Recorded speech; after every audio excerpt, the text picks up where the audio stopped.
બનાસકાંઠાના લાખણીના જસરા ગામે વૃદ્ધ દંપતીની હત્યા કરનારા 4 આરોપીઓની અટકાયત કર્યા બાદ આજે પોલીસે આરોપીઓને લાખણી કોર્ટમાં રજૂ કરીને આરોપીઓના 7 દિવસના રિમાન્ડ માંગતા કોર્ટે આરોપીઓને 5 દિવસના રિમાન્ડ મંજૂર કરતા પોલીસે આરોપીઓને વધુ પૂછપરછ માટે તપાસ હાથ ધરી છે।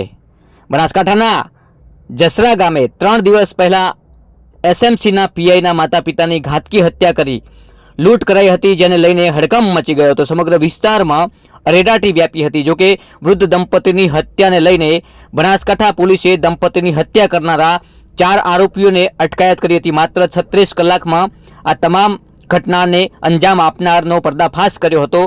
પૂછપરછ કરતા એસએમસી પીઆઈ એવી પટેલના માતા પિતાની અત્યંત નિર્દયતાપૂર્વક પાડોશી પિતા પુત્રે કાળા જાદુથી ધન પ્રાપ્તિ માટે હત્યા કરી બ્લેક મેજિકથી લૂંટ કરેલા દાગીનાથી વધુ ધન મળશે એવી અંધશ્રદ્ધા રાખી દંપતીના મોઢા ચીરી પગ કાપી 2.5 લાખના દાગીનાની લૂંટ ચલાવી હોવાનો સનસનીખેજ ખુલાસો થયો હતો।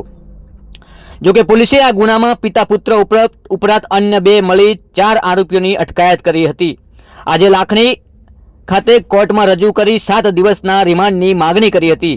જો કે લાખણી કોર્ટે આરોપી મુખ્ય હત્યારા સુરેશ સામળ પટેલ, તેમના પિતા સામળ રૂપાભાઈ પટેલ, સુરેશ પટેલના મામા ઉમાભાઈ ચેલાજી પટેલ અને દિલીપજી મફાજી ઠાકોર ઉર્ફે ભુવાજી ના 5 દિવસના રિમાન્ડ મંજૂર કરતા પોલીસે 4 આરોપીઓનો કબજો મેળવી વધુ તપાસ હાથ ધરી હતી।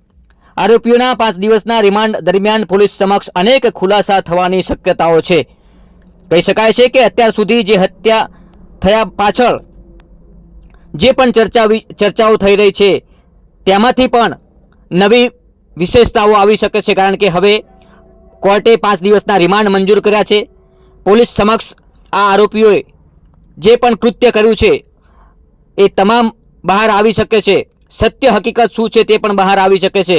અત્યાર સુધી આ સુરેશ જે ઘાતકી હત્યારો છે એણે જે અલગ અલગ સ્ટોરી બનાવી અને પોલીસને ગુમરાહ કરવાનું કામ કર્યું હતું, પરંતુ આખરે પોલીસના સગંજામાં આવતા 36 કલાકમાં પોલીસે આ લોકોની ધરપકડ કરી હતી અને આ નરાધમોને આજે કોર્ટમાં હાજર કરી અને 7 દિવસના રિમાન્ડ પણ માંગ્યા હતા, પરંતુ લાખણી કોર્ટે 5 દિવસના રિમાન્ડ મંજૂર કર્યા છે।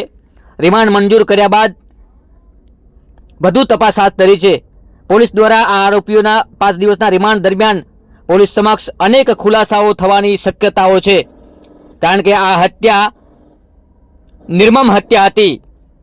આ હત્યા પાછળ હજુ પણ બીજું કોણ હોઈ શકે છે, કેમ આ હત્યા કરવામાં આવી છે, આવા અનેક સવાલો વિસ્તારમાં ચર્ચાઈ રહ્યા છે। આ સમગ્ર ઘટનાનો પર્દાફાશ આ 5 દિવસના રિમાન્ડ બાદ 100% સામે આવશે। અત્યારે તો આ હત્યારાઓને પોલીસે 5 દિવસના કોર્ટે રિમાન્ડ મંજૂર કર્યા બાદ વધુ તપાસ હાથ ધરી છે અને જે રીતે બનાસકાંઠા જિલ્લા પોલીસે આ નરાધમોને માત્ર 36 કલાકમાં પકડીને આખી આ ઘટનાક્રમનો પર્દાફાશ કર્યો છે, પરંતુ રિમાન્ડ દરમિયાન હજુ પણ કેટલાક ખુલાસા થવાની શક્યતાઓ સેવાઈ રહી છે।